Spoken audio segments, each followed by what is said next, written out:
Quero agradecer a oportunidade, né? Assim, primeiro dizer que assim esse seminário é uma oportunidade de troca, né? Assim, o nosso trabalho, apesar de ter esse caráter científico, como a Carla falou, mas é um resumo, né? É um pouco de tudo que a gente discutiu, e a gente discutiu muitas coisas, muitas teorias, né?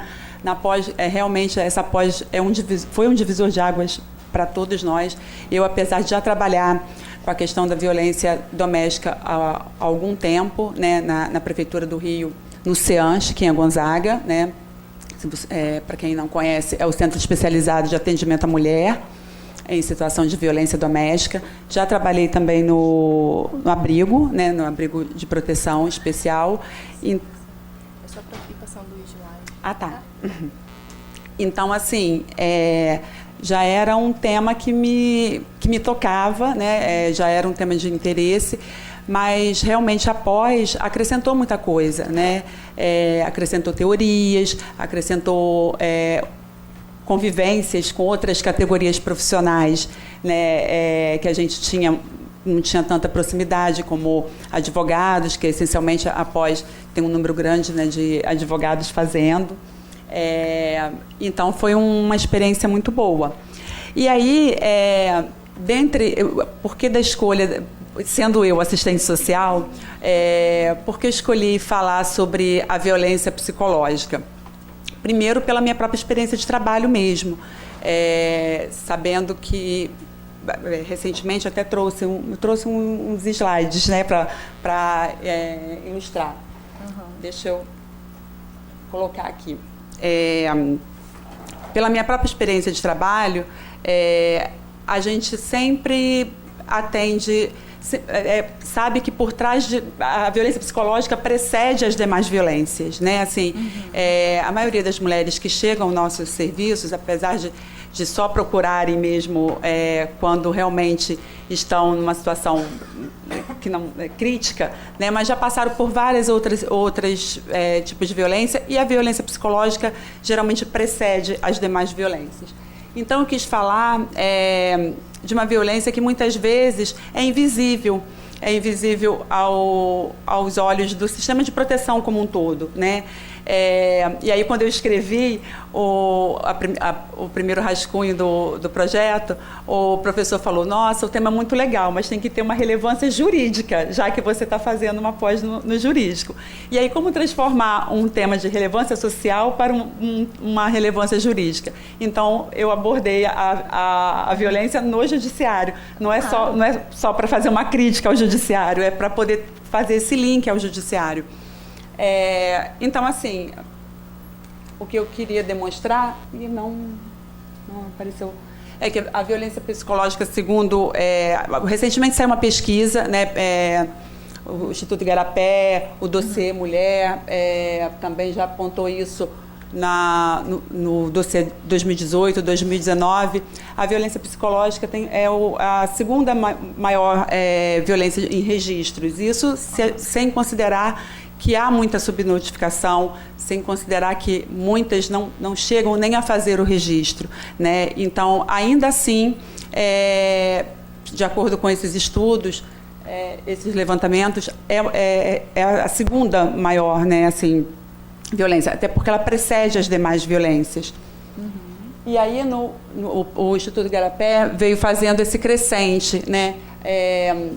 Do advento de 2006 para cá, houve um aumento até desse registro, né, de violência psicológica, até por conta da Lei Maria da Penha, que até então tudo isso acontecia sem que ao menos as mulheres soubessem que passavam por violência psicológica, né? E aí, depois de 2006, com a lei, passou-se a classificar as violências, e então passou-se a ter noção de que aquilo que era vivenciado tinha uma titulação, né? Era uma violência psicológica. Então, talvez esse aumento do registro, porque esse gráfico é do Instituto de Segurança, que o Instituto Igarapé divulgou, né? Então, talvez por isso, não sei se houve um aumento da violência ou se houve maior registros. E aí o rebatimento disso no judiciário, né?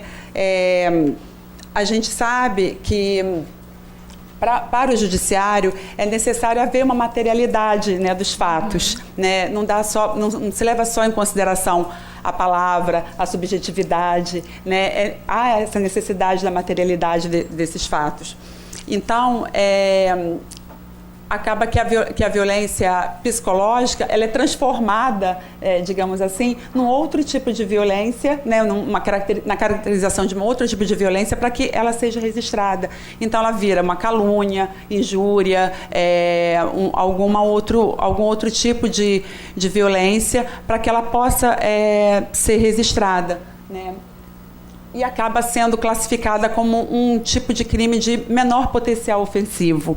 E muitas vezes, sabemos também, por tudo que a gente lê e estuda, que a violência ela se dá num ciclo, né? num crescente. Então, começa lá com uma discussão e num crescente ela pode chegar a um estágio maior. E muitas vezes a mulher não consegue nem ao menos fazer um registro desse tipo de violência. E aí, com isso, banaliza-se, né, o tipo de violência sofrido. Então, a discussão que eu vim trazendo no meu artigo é que, assim, primeiro que a gente está inserido numa sociedade em que já classifica, né, o papel da mulher, né, assim, a gente está inserido numa sociedade patriarcal, onde o papel da mulher é previamente definido, né, e não diferente, todos nós estamos submetidos a isso, não diferente os operadores de direito, né, nós profissionais, todos nós também fazemos parte desse mesmo caldo cultural, né? Então, a violência muitas vezes é entendida, a violência psicológica muitas vezes é entendida como parte inerente da relação, né? Assim, é normal, é natural que isso ocorra. E no judiciário, muitas vezes, se encontra, e aí a gente percebe isso nos atendimentos que muitas vezes chegam lá no CEAM, é justificada por outros aspectos, como o uso excessivo do álcool, a exaltação da discussão, ou até a provocação da própria vítima, né? Então, assim, se banaliza aquilo que é trazido pela mulher na questão da violência psicológica. E aí, a discussão que eu queria trazer é que, com isso, na realidade, a gente acaba dando um caráter, uma classificação de risco menor para essa violência, né? Quando a gente vai fazer é claro que a violência física, a violência sexual, para o todo da sociedade, acaba sendo... chama mais atenção, choca mais, né? Só que, no entanto, os impactos que a violência psicológica traz para a vida da mulher, e aí também esses estudos, né, tanto o Instituto Patrícia Galvão, também é um outro instituto que vem fazendo um levantamento sobre isso, dos impactos na saúde, né, da violência psicológica, e eu também trabalho na saúde e percebo isso, que raras são as vezes em que a mulher procura uma unidade de saúde para fazer uma queixa de uma violência psicológica. Só chega numa unidade quando realmente é uma situação de violência física, sexual, e aí, assim, os impactos que essa violência traz na saúde, com doenças, né, como hipertensão, ansiedade, depressão, e sem contar outras que são cotidianamente do rol, né, das doenças, que a gente nunca faz associação com a questão da violência doméstica, né? Os impactos no trabalho, né, muitas vezes a perda de memória, a ansiedade, a baixa estima. Então, assim, traz um impacto que é permanente, né? Assim, um impacto muito mais agressivo do que, a grosso modo falando, um soco que a gente pode tratar com um gelinho, né? Então, assim, naturalizar esse tipo de violência, achar que ela é inerente às relações afetivas, às relações como um todo, na verdade, não enxergar essa violência de gênero, né? essa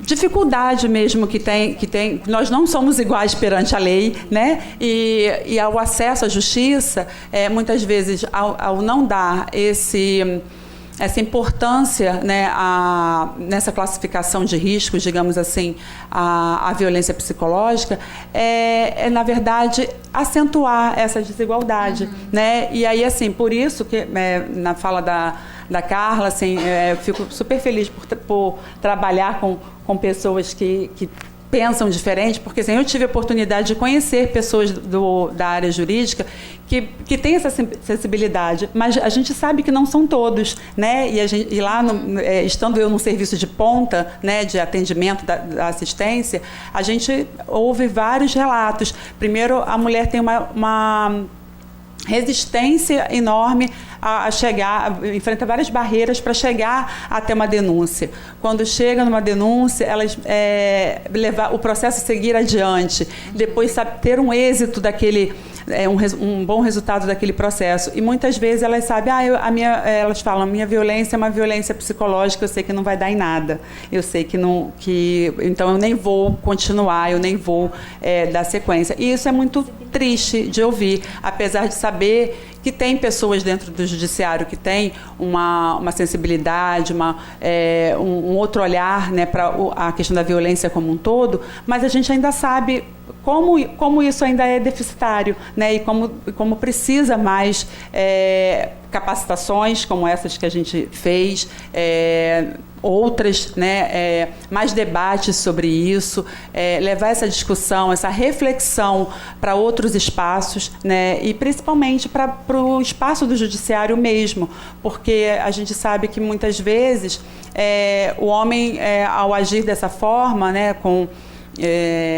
no trato, no agir com violência doméstica, da violência psicológica, é como se saber que o processo não vai dar em nada, é como se ele recebesse uma autorização para agir daquela forma, né? É como se ele não age assim só porque se excedeu ou porque usa álcool ou qualquer outra coisa, mas é porque se sente autorizado a agir dessa forma, porque sabe que ao chegar lá não vai ter essa escuta,